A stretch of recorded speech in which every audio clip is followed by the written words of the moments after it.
Okay po, magandang hapon po mga kababayan, mga ka-general. Dito nandito tayo sa isang school dito sa General Santos. May isang senior naman po tayong tulungan, nakita. Actually, 60 years old na po si nanay, nagtitinda ng tsokolanay.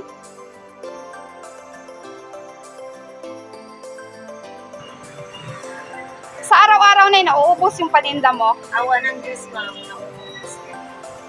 Ilan po anak mo, nay? 6 po, pero isang lalaki, 5 ang babae. May pension po kayo? Wala po. Senior Kahit sa lang barangay, po. kahit sa senior sosyal, yung sa barangay. Yung sa government po, wala po. lang. Okay po. So, yung mga anak niyo po, anong mga trabaho po? Ito po, sa anak ko po ito na, pang-5 po ito na anak ko ang may-ari nito. Actually po, may nag-ano po kasi sa akin na may ano po ako dito sa estudyante, nag-chat po siya sa akin na may matanda daw na nagtitinda dito ng supply. So, nagpunta kami kasi grupo kami dito na sa Jinsan. So, ako ang nakatuka sa iyo. Ilang piraso na ubos ngayon ay? 200 po. Yan, Opo. 200? 200 pieces po. 100 na lang. Ano na lang, 80 po. 80. Yan lahat, Nay. O sige, Nay. Pamigay mo sa mga estudyante, Nay. Para makauwi ka po ng maaga, Nay.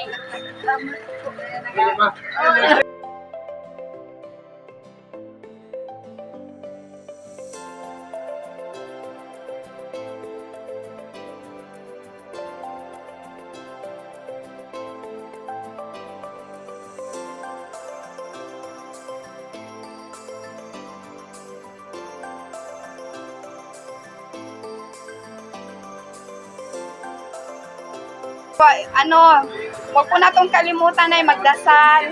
Kasi po, Panginoon lang po talaga ang may kakayanan sa buhay natin po. Ito po yung anak ni nanay. Ano po pangalan mo, ate? Marlin po.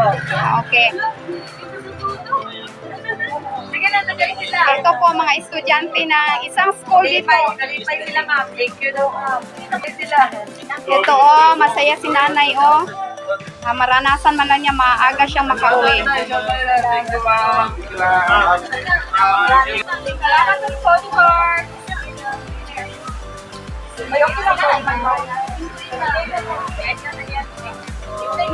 Para ito sa iyo, ma'am. Ayan salamat. Binigyan pa ako ni nanay yung tsokolanay niya. Matikman din natin yung lasa ng tsokolanay ni nanay. Maraming salamat. Nanay, wag masyadong magpagod, Nay. Opo, ma'am. Senior na po kayo, Nay. Lalo na kay ma'am. Anong pangalan po ninyo? Ano na lang po, Ate Beth? Kay Ma'am Beth. Maraming salamat po talaga kay Ma'am Beth. Tinulungan niya po ako na maagang makapaubos ng pabili ko. Maraming salamat po talaga sa inyo, ma'am. Salamat din po At sa least, Lord. ma-experience mo na maaga kang makauwi. Kapagpahinga ka po ng maaga. Maraming salamat po talaga na tinulungan niyo po ako, ma'am. Salamat po.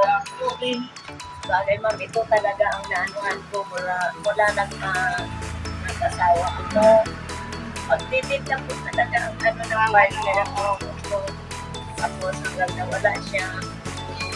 At itong mga anak ko na lang ang tinutulungan ko. Okay, nanay. Importante, hindi tayo gumagawa ng masama. Walang dapat ikahiya. Ganitong hanap buhay. Salamat po talaga.